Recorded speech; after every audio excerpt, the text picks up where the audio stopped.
whatnot.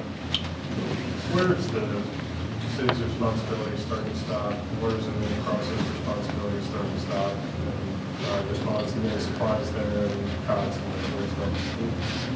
that. Quite frankly, the shelters are staffed and supplied by the Red Cross and FEMA. That's their primary responsibility. For example, we had a number of churches that were making their facilities available subject to staffing and supplies. And the staffing and supplies would come from FEMA and come from the Red Cross. There are some additional shelters that we are planning to set up either today or tomorrow, but subject to the cots and other things to come in from FEMA. But I will say that I've reaching out to other CEOs and asking for their assistance. For example, the CEO of Walmart is providing additional water supplies, towels, blankets, for one of the shelters that we are opening today. We've heard from some other public officials and folks trying to volunteer in the various shelters some concerns with the Red Cross's preparation for this event, that there are, in some cases, not sufficient supplies, that there's a lack of communication about what is needed. In Greens Point shelter in particular, that there have been delays in processing volunteer applications, people trying to help. Right.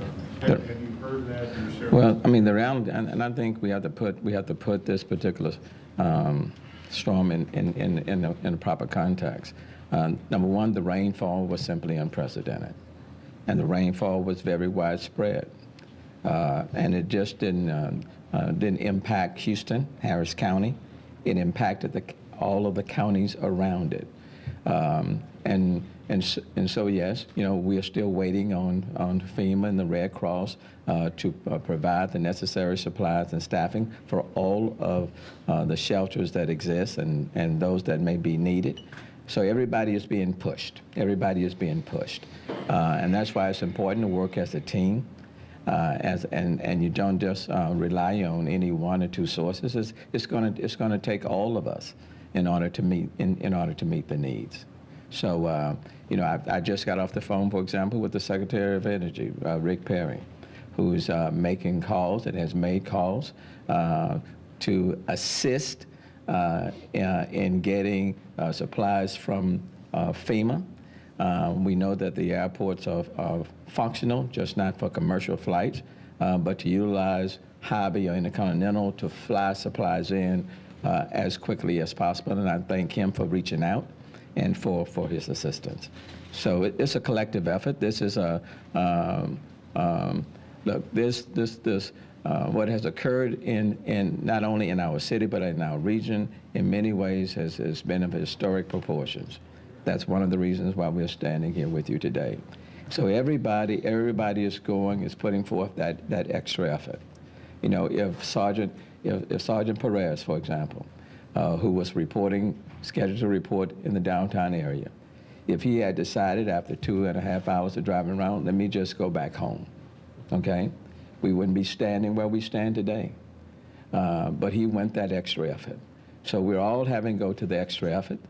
Things may not always fall in line in such an organized fashion, but you make it happen. And sometimes it takes a little longer, but you find a way to make it happen. And what I would say, just to highlight this particular moment, sometimes you either find a way to make it happen or you die in trying.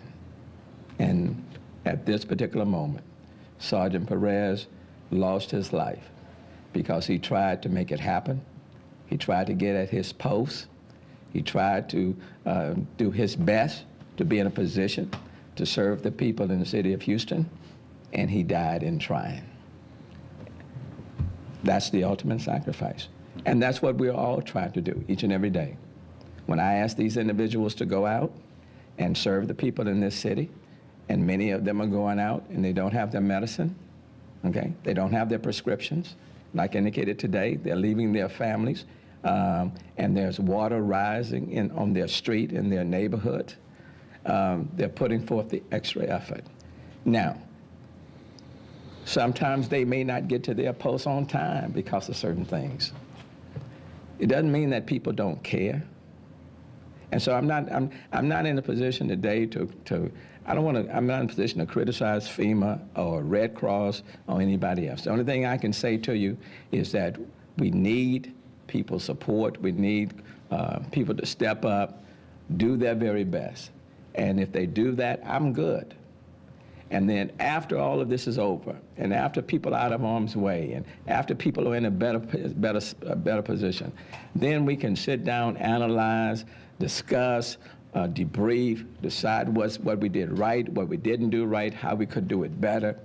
But one thing I know, as a result of this, of what we're talking about today, one thing I know is that HPD will be one officer short. Houston will be diminished, because we have an officer who went the extra length to show up in some very challenging time and who's no longer here with us. But just like Chief Acevedo said, the good news and what I take away, this is a praying city. We are a city of faith. We believe. And we do not exist as if we do not have hope. And everybody here has a purpose and has a mission. And I think what we can say is that Sergeant Perez fulfilled his purpose, accomplished his mission, his assignment was complete. The Lord now has called him home. And the city and his family, we will embrace them, we'll surround them, we'll undergird them. And I will dare not say that he lost his life in vain. That's right. Because he didn't. We didn't create the storm. We can't control the weather. We can't tell God how much water to drop and where to drop it. Okay? We can't do that. But what we can do is to do our best here on earth to try to make life better for our brothers and our sisters. And that's exactly what he was attempting to do, and he died trying. And this city now ought to celebrate his life and thank him for his service. And while you're doing that, remember there are 5,100 others who are out there trying to do their best to serve the people in this city and the surrounding area. There are 4,000 firefighters who are out there doing the same thing. And on any given day, they don't know whether or not when they leave, they're going home. And they're here to serve one another and this city. And I'm proud of that. I'm proud of that. And I'm even prouder today knowing that he came to work, tried to get there, didn't go home, didn't give up, didn't turn around. I'm proud of that.